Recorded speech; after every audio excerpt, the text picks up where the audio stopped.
Je commence tout d'abord en glorifiant le nom du Prince de l'univers, qui est l'océan des lumières, le symbole de la gratitude divine, le Seigneur des ornimistes, le pourvoyeur des richesses, le catalyseur des pouvoirs, le détenteur exclusif des secrets divins et prophétiques, le guide suprême des élus, le commandant en chef des pôles cachés, le refuge du prophète de l'islam. Je voudrais nommer son Excellence Mawlaya Cheikh Ahmed ibn Muhammad Atijani Sharif radiyallahu ta'ala anhu. Vous êtes ici aujourd'hui témoin de l'histoire, parce qu'en dehors de ce que nous tous avons en commun, qui est d'être des vrais disciples de Mawlaya Cheikh, vous êtes en train de boire de la lumière, d'une source pure de la sainteté absolue, qui relègue votre science en 17e dimension de la lumière ahmadienne. Et d'après ce qu'il m'a appris, nul ne peut prétendre connaître Allah le Grand sans avoir eu à connaître son prophète bien-aimé, Mohammed, paix et salut sur lui. Donc, en revisitant son parcours de jeunesse dans le monde shahad, qui demeure exemplaire, j'ai su que Mawlaya Cheikh a été perfectionné par le prophète de l'islam comme Allah l'a façonné. Pour le comprendre, regardons l'encadrement spirituel qui a accompagné sa vie pleine de sagesse. La confrérie Tijaniya est le premier et le dernier des grands ordres apparus. Prend sa naissance dans la Tijaniyatul Uzna de Al-Bast. Pour le monde shahada, son apparition est due en la personne de Mawlaya Cheikh, qui naquit dans le Jabal An-Nour, à Aïnou Mahdi, en Algérie. Jeune, il était fortement inspiré par les écrits du Saint-Coran et les qualités incomparables du prophète Mohammed, paix et salut sur lui. Dès l'âge de 7 ans, il maîtrisait parfaitement les 114 sourates du livre saint de l'islam et avait sa place dans le cercle restreint des élus par excellence. Avide de lumière et d'engagement, le jeune chérifien entreprit un long voyage initiatique avant d'installer son quartier général dans la ville de Fès au Maroc. C'est là-bas qu'il consolidera sa formation avec son père bien-aimé, le prophète Mohammed, paix et salut sur lui. Mawlaya Cheikh mena sa vie active et spirituelle, qui donna à Fès toute sa splendeur de carrefour luminaire, doté de grandes écoles et universités islamiques. Pour abreuver de sa lumière tous les musulmans du monde, il se lança dans un périple méditerranéen.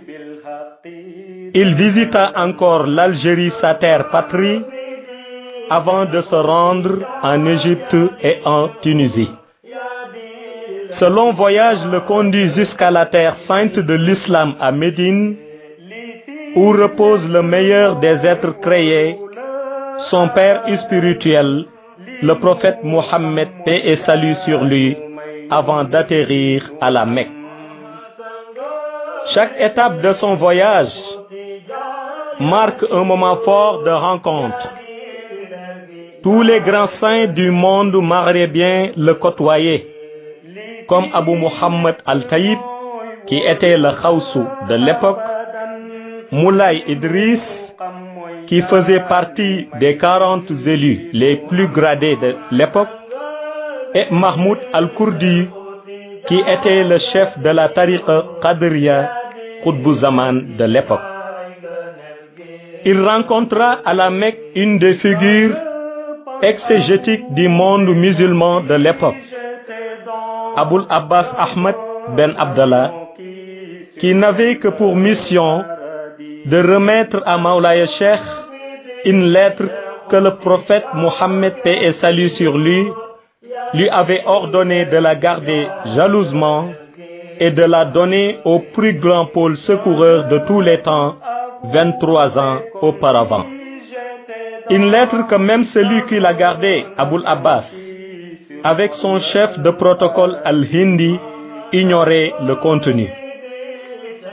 Il est aussi invité à une conférence par le cheikh Mohammed ben Abdul Karim, qui fut un des maîtres incontestés de l'islam en Médine.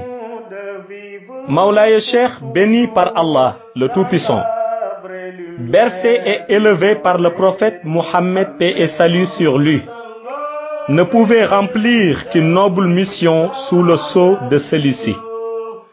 C'est ainsi, pour les efforts qu'il a consentis en direction d'Allah, de son prophète Mohammed, paix et salut sur lui, et pour le travail accompli au sein de la Oumma islamique, il reçoit comme récompense la Tijaniya à la suite d'une rencontre mystique entre lui et le prophète Mohammed, paix et salut sur lui. La particularité de cette confrérie, c'est que le prophète Mohammed, paix et salut sur lui, enseigna à Mawlaya Cheikh à l'état de veille une nouvelle voie spirituelle de wird. Cette voie est caractérisée par la rigueur dans l'apprentissage, dans l'enseignement et dans la récitation des versets du Saint-Coran et de la pratique du dhikr. La rigueur est une des exigences fortes de la Tijaniya. Donc il m'appartenait de révéler le contenu de cette rencontre avec le prophète aux fidèles disciples de Mawlaya Cheikh Ahmed ibn Muhammad Tijani Sharif radiyallahu ta'ala anhu. Un nouvel ordre spirituel venait de naître et gagnait tous les âmes et les cœurs des élus d'Allah. Et du haut du Sahara, Mawlaya Cheikh s'exclama: je suis le Seigneur des saints, comme Seydi Ahmed est le Seigneur des prophètes. C'est la raison pour laquelle les érudits de l'islam le côtoyeront pour pallier leur vide en matière de sciences religieuses. Aujourd'hui, la Tijaniya est la confrérie numéro 1 au Sénégal, en Afrique et dans le monde. Il y a de quoi rendre hommage au fils naturel du prophète Mohammed, paix et salut sur lui, qui est le sauveur des âmes, Mawlaya Cheikh Ahmed ibn Muhammad Tijani Sharif radiyallahu ta'ala anhu. C'est pour tout cela que moi, Seydi Mohammed El Cheikh, je multiplie les échanges, les contacts et les conférences pour irradier partout au Sénégal et dans le monde des cercles de savoir rayonnants qui distilleront les enseignements de Mawlaya Cheikh Ahmed ibn Muhammad Tijani Sharif radiyallahu ta'ala anhu. Je vous remercie pour votre attention. Merci à vous tous. leer rek mooy dëgg lu dul leer nen la kay Cheikh Tidiane yaa baax yaa di leer sang bi sang bi de Cheikh Tidiane yaa di leer gi